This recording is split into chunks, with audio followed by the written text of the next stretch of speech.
Bonjour à tous. Aujourd'hui, une nouvelle installation. Comme vous l'avez remarqué la dernière fois, on avait installé le P17.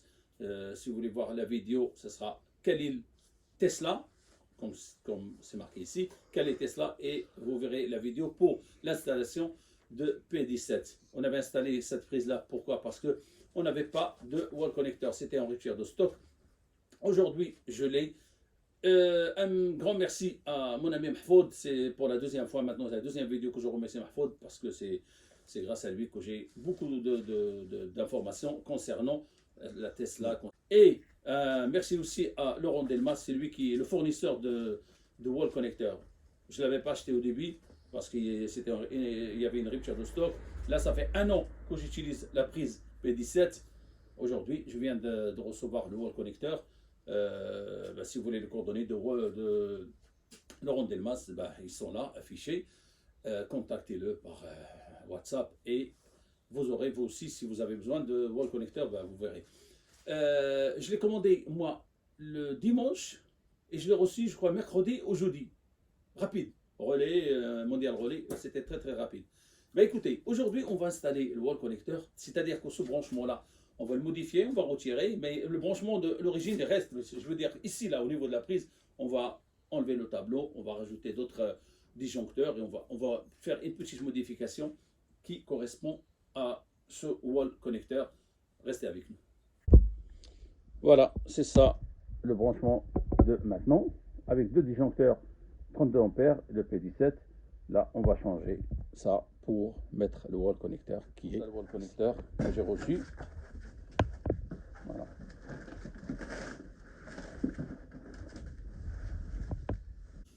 Et toujours avec le même technicien, c'est lui qui m'a installé ça. À chaque fois que j'ai besoin d'un truc technique concernant l'électricité, c'est lui. Si vous avez besoin d'un électricien, n'hésitez pas à nous appeler. Le numéro est affiché. Et voilà, surtout pour ce genre d'installation, faites attention, n'installez pas ça tout seul parce qu'il y a des modifications, il y a plein de trucs. Quand on ne sait pas, on ne touche pas, donc il vaut mieux ne pas toucher que de faire ou bien de créer un problème. Voilà. Bon, ce que contient cette boîte de wall connector, donc il y a un manuel en chinois, ou je ne sais pas quoi, parce qu'il n'y a que du chinois dedans, malgré qu'il est répété en 2 fois ou 3 fois, mais que de l'asiatique. Okay, mais ça, c'est pas un problème parce que Laurent Delmas, il m'a envoyé un lien. Sur le lien, il y a tout. Hein, donc, voilà, c'est un lien en PDF. Il y a la méthode pour cette installation. Le wall connector, il est là dans la boîte. Avec ça, on a un support mural ici. Le support mural, on a des bouchons ici avec des petites cales. Je ne sais pas ce que c'est. On verra ça pendant l'installation. Et des vis. Voilà, un sachet de vis. Qu'est-ce que c'est que ça? Voilà, et ça c'est l'autre côté mural aussi de la... Ça c'est support mural, mais ça c'est le côté mural de la borne. Le côté qui se met derrière la borne. Okay. Donc voilà, je peux vous le montrer si vous voulez, comment il s'ouvre.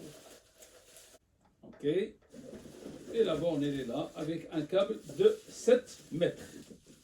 Bon voilà, on va installer ça, et au fur et à mesure, je vous montrerai comment l'opération se déroule. Alors on a acheté un autre tableau. Voilà, les disjoncteurs qu'on a déjà là-bas, donc on ne va pas les changer, on les garde. Mais n'oubliez pas les gars, quand vous mettez des disjoncteurs, ils mettent type B, vous pouvez mettre type A aussi. Donc type A aussi, il marche très très bien pour les véhicules. Voilà, on va faire, on va démarrer, ok? Allez Abdel, on y va.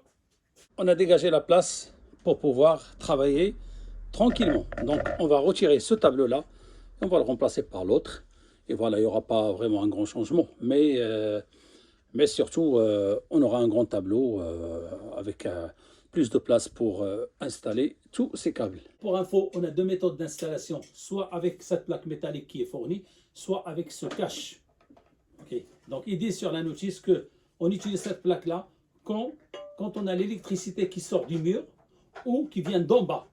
On utilise cette plaque-là et celui-là, on l'abandonne. Ou si on a l'électricité qui vient d'en haut,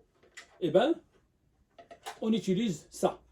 C'est-à-dire qu'il est comme ça, hop, retirer ça, taper et retirer, c'est comme un bouchon, et passer l'électricité. Par contre, je vois que ici derrière, on a déjà ici des pré-trous, hein, donc on peut casser pour passer le câble. Ça veut dire que on peut utiliser ça quand on a l'électricité qui vient d'en haut, pour ça, ou qui sort du mur.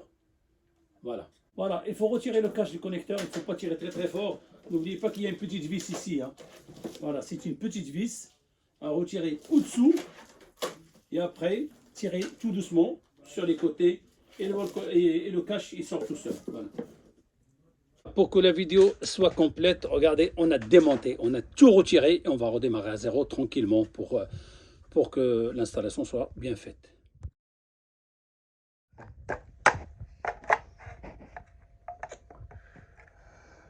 Son visage, voilà. Ou là, des rondelles. Okay. Voilà, on a fixé ce support contre le mur. On a fait un trou ici, sur ce bouchon. On a passé le fil.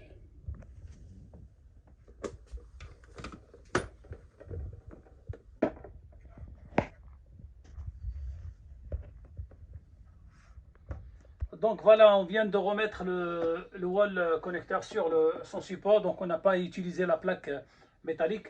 Les gars, donc pour brancher les fils comme ils sont courts, je vous conseille d'avoir une pince à bec. Moi, c'est pas une pince à bec, mais c'est presque ok pour tenir le fil et le mettre pour le placer, quoi. Et surtout le fil jaune, la terre, qui est l'accès, elle est très très difficile, mais avec une torche pour voir hein, selon là où vous travaillez, et une pince et une prise en même temps pour bloquer ce fil là. Voilà, donc comme vous voyez, donc le fil jaune il est là dans le coin, ok. Après on a le bleu, on a le marron, le bleu sur le neutre, le N, et le marron sur L1, et après le gris et le noir. L2, L1, L2, L3, voilà. N'oubliez pas de tourner cette flèche-là, regardez, sur le numéro 5.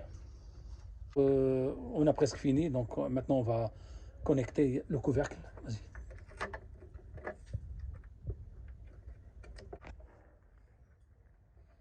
Voilà, on a connecté le couvercle. Et on le remet directement et on visse. Terminé. On l'a installé et on va faire un essai avant de mettre le couvercle. Voilà. On rapproche le véhicule, on va voir, on va faire un petit essai pour voir. Alors, je voulais juste rectifier un truc, c'est que la petite flèche que j'ai tournée, que j'ai mise sur numéro 5, c'est parce que j'avais suivi les vidéos des autres, ça m'a pas donné ça m'a pas donné la puissance qu'il fallait. Et heureusement, j'ai appelé mon ami Mahfoud, un deuxième dédicace. Merci beaucoup Mahfoud pour cette info. Et il m'a dit de la mettre sur 8, comme lui. Donc je l'ai mis sur 8, impeccable. La voiture est en train de charger là-bas, tranquillement. J'ai 32 ampères affichés sur le tableau, impeccable. Maintenant, je vais mettre ce couvercle là. Hein. Okay. Il ne faut pas perdre cette petite vis pour tenir le couvercle. Une chose importante, sur ce tableau-là, j'avais mis 3 disjoncteurs, mais ce qui nous concerne, c'est juste un seul disjoncteur qui concerne le wall connecteur. Les autres, c'est pour autre chose, donc vous pouvez mettre nos amis grands pour mettre autre chose. Merci à tous. Ben, si vous aimez cette vidéo, mettez like, abonnez-vous à ma chaîne, Khalil Blog, partagez, et on se verra pour autres travaux, j'espère. Allez, salut à tous, bye.